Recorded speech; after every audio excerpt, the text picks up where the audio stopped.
I'm former DUI prosecutor Neil Schaus, and I'm here with Michael Scafidi, former DUI police officer, and we're both now DUI defense lawyers with Schaus Law Group. Mike, I want to talk to you today about DUI laws and especially the speeding enhancement. Now, obviously, there's a lot of consequences just for being caught drunk driving. But if you're going fast enough, then the penalties can be much worse, right? That's correct. Currently, as the law exists for enhancement, if you're traveling over 20 miles an hour over the speed limit on the streets, and you're recklessly driving as well as being impaired, you can find yourself getting a mandatory 60 days additional in county jail. So basically, it's sort of three elements, right? 20 miles over the posted speed limit. Correct.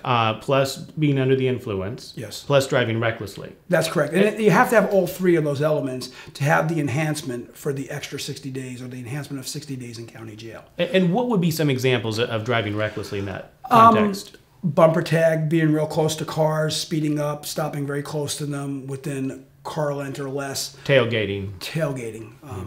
Racing. In and out of traffic, road rage instances, things like that. We see those oftentimes, and we also see them on the freeways. So I mean, when you're talking about the 20 miles an hour over, this is on the surface streets, right? That's correct, on city streets, county streets, not the highway. Well, what about on the freeway? What's the law as to the speeding enhancement on the freeway? There are enhancements for driving on the freeway.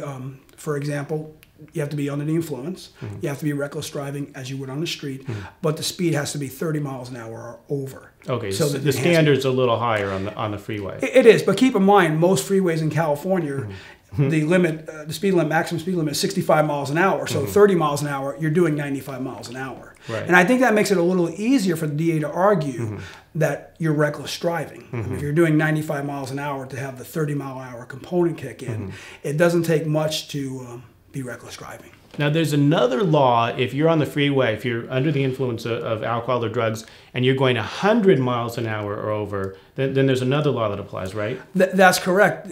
There's an enhancement for driving 100 miles an hour and being under the influence of an alcoholic beverage in violation of 23-152A, or driving with a blood alcohol level of 0.08% or greater under 23-152B. The big difference in the enhancements, at 100 miles an hour, the DA doesn't have to prove or even allege reckless driving. Okay, so basically just under the influence plus driving 100 miles an hour over, and that's all they have to prove. That's correct. Now, what is the penalty? I mean, if someone gets one of these enhancements for speeding plus DUI, how does that affect the consequences? The enhancement requires 60 additional days in county jail.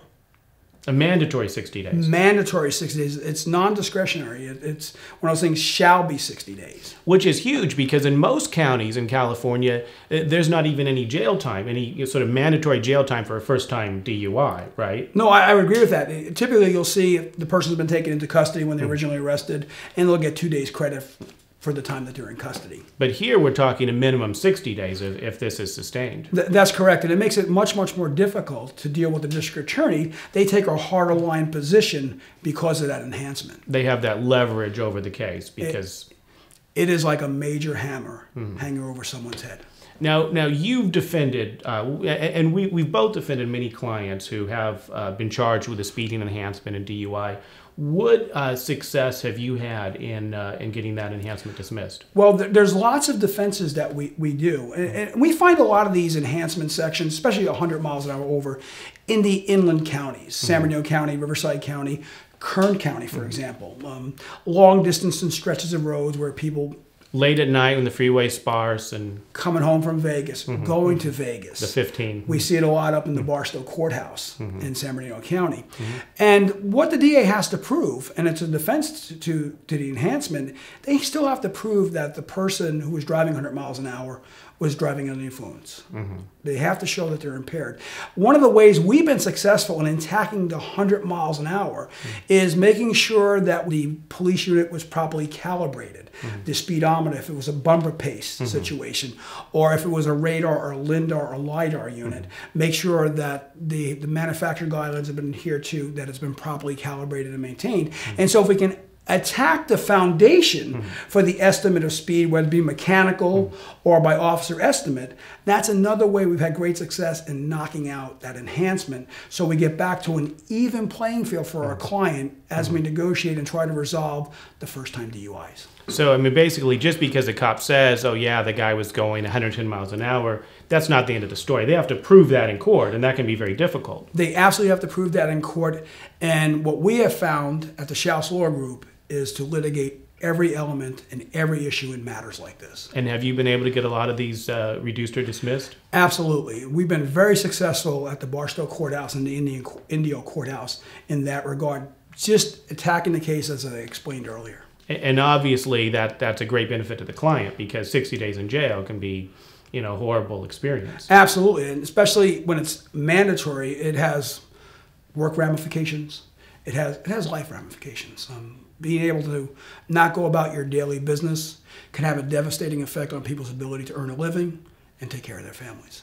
And the take home for our viewers is, if you get arrested for DUI and you get charged with this speeding enhancement, don't despair. Don't go in and plead guilty. See a good DUI defense lawyer, because it may well be possible to get it dismissed.